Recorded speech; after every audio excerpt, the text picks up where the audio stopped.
Yes, folks, you're listening to the Yes Hour, the Blessed Hour. Shout out to all the people in the NY, in the NJ, people in the FL, people in the CA.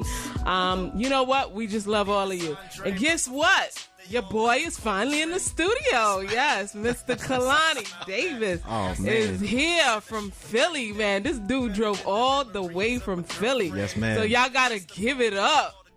Y'all gotta give it up. What's up, New York? He's a Temple graduate. That's a big deal, yes, son. Sir. Yes, sir. Yeah, Temple graduate, and he's done this mini series called Last Days, the Saga. Yep. And it's interesting. Y'all should run right now to the website before we even talk to him, before we even interview him.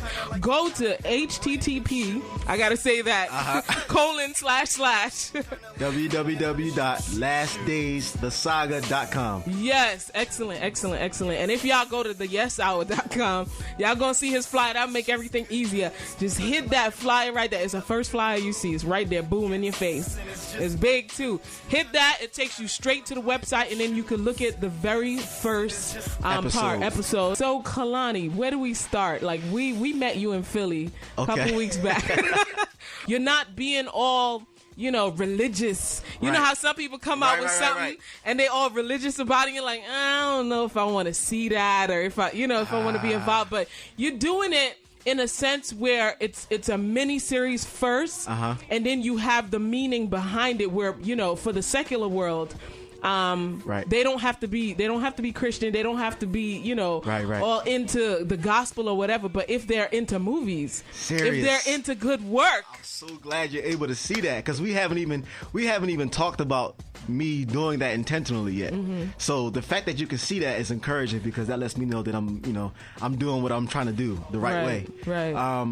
You're right. I definitely want to give the gospel, but as a filmmaker, I don't want my audience to be only the church. Right. You know what I mean?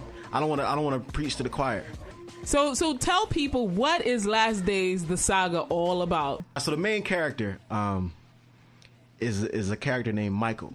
Right. And Michael is a hitman, a killer, assassin, whatever you want to label him as. And he's been trained to specifically take out prominent members of the Christian community.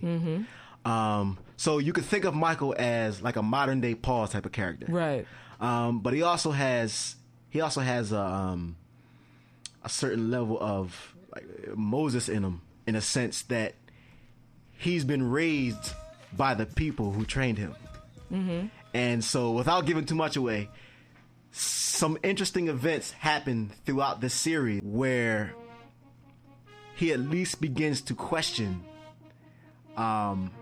the things that he does, his true destiny, his purpose, where he comes from, his life. But it's not the typical bad guy turns to the good guy, gets saved type of story, and everything is peaches and cream at the end. Right. I hope that answers your question. Without giving too much away. The movie has a little suspense, a little drama, action in there.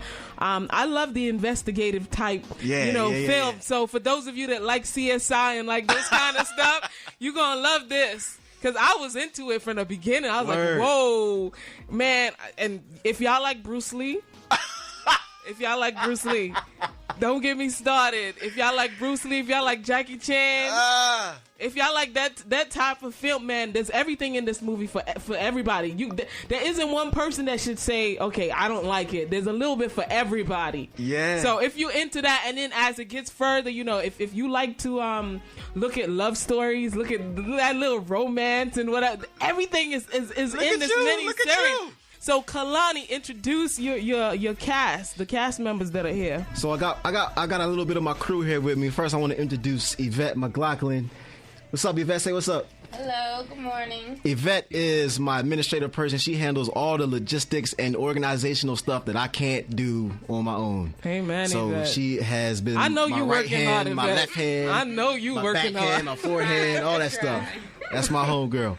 Right next to her, we got my man Rob Jefferson. For the first couple episodes, the first 2 episodes, I've been choreographing the fight scenes. But episode 4 has a lot of action. A whole lot of action. And it's a way more choreography than I can be able to handle myself. So I brought him on board to help me both with like production stuff. He's been helping me out with the lights and all that stuff. Okay. And because of his martial art background, he's helping me out with the choreography as well. Right. So shout out to my man Rob Jefferson. So Rob, Yes, hi.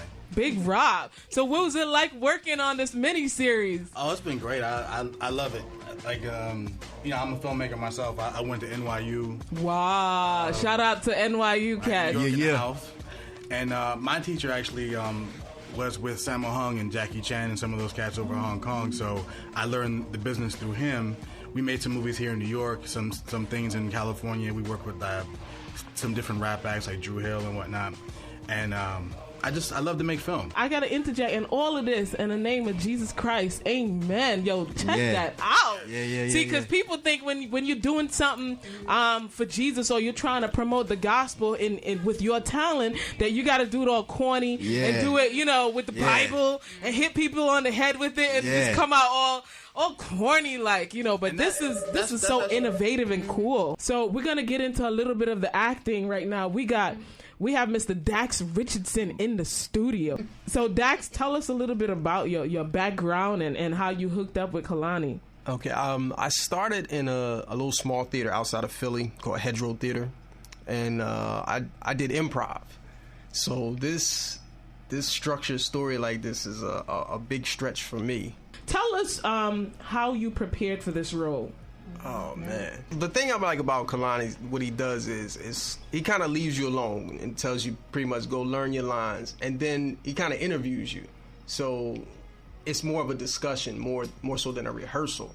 So we discussed a lot of like what happened to us as kids and things like that, and it kind of brings up things that you can use as he's shooting.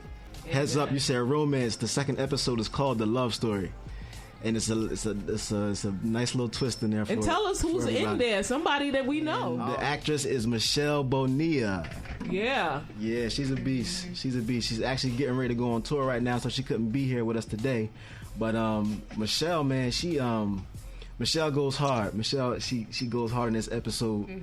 Literally sweating, working out, acting, rehearsing. But there's another shots. side. There's another side of Michelle that the Christian world has not seen. Yeah. And you will see in this mini series. Yeah. So you gotta watch episode 2 because it's just a totally different side of Michelle. Yeah, as they say in the world, she goes in. So yeah, and you have a few you have some music in there. Tell us a little bit about the musical score in your mini series. Since I can remember, I've also had a love for music. Okay. And so one of the things I enjoy doing, I do it sometimes because I have to, but I also enjoy doing is scoring the projects. Okay. A lot of the music you heard in the first episode, I did it. I put together. And wait a minute, how old are you, brother? Graduate from Temple? Are you engaged? Are you involved? Like, what's going on? I'm married. I'm not asking for me. I'm just saying. Why you a Christian? First of all, ladies, he got all these pluses, man. I'm sitting here like, all right, man. the brother got it going on. First of all, he's a handsome young man. Number one. Number Lord. 2, he graduated from Temple. See, I can say that because I'm married and I just celebrated my 5th wedding anniversary. Okay, the brother got a degree. The brother got a mini series out and looking to do bigger things. Y'all, where y'all at? Where the sisters at? And y'all talking about you can't find a Christian brother. You can't find a good brother. He right here. What's going on? Y'all need to hit him up on Twitter. Mr. C, come and save me, man. Mr. C, where you at? Listen, I'm keeping it real. Nah, I'm 29. I'm 29. That's a good age, man. You know I don't like to compare people, but I remember the early days of Spike Lee out of NYU. Yeah. When he was experimenting with different things and doing different types of films. And I remember Do the Right Thing will forever be a classic. Do the Right Thing. That movie captured Brooklyn, captured that whole essence of, like not necessarily the hood, but the black the how do I call it? The black culture, the hip hop culture, and we needed that with that cat with the boom box, like Radio Raheem, Radio Raheem, and then you had the pizza store, the Italian. Everybody got an Italian pizza store. Like, come on, I don't care what city you in. Yeah. So, but what I'm saying is, as a young brother, 29, in this era, How are you making sure that you capture the essence of today, of the culture of today, our culture? That's a good in question. your films. So if I could just talk about Spike real quick. Yeah. One of the reasons why Spike got famous, and one of the things I appreciate him doing, is he came at a time where the black voice wasn't being heard in film, at least, and the younger culture, it wasn't being heard, and he came in and he told our story. He told our story when we was coming up. So if you watch like the Crooklyn's and stuff, every black flame can relate to that. It's like, yo, but before Spike did that, nobody else was doing it. Right. So much respect to Spike for doing that. Right now, that era is kind of changing. Spike came out as one of those filmmakers that was like, every movie he made was about black people. And that, you know, I mean, at this point in 2011, like, me and Rob was talking about this. Like, I don't want to be a black filmmaker. Right. You know what I mean? Right. I just want to be a filmmaker. Yeah. Right. And I feel like even just like we talk about as a Christian, stepping outside of the box that are expected of us from Christians, I want to step outside of the box that are expected of us from black people too. You know what I mean?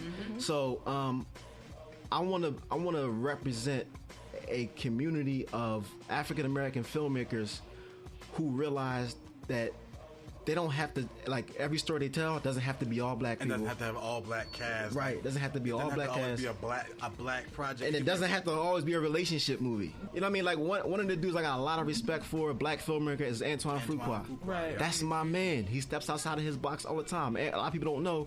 He did Universal Soldier with Van Damme. That's his movie. A black dude did that. He did King Arthur. Black guy did that. Yeah. You don't expect that from a black director or black people. You know what I mean? So one of the things I would like to do as a black filmmaker is just show other filmmakers, like, look, listen, even though you're black, every story you tell doesn't have to be about black people. Yeah, at some point in your career, represent your community, but everything you do doesn't have to be that way. And as a believer, Right. I want to represent to the Christian community, everything we do don't have to be, like you said, super religious, super corny. It can be entertaining. Right. So if there's some kind of stamp that I would leave in my craft, that would be it.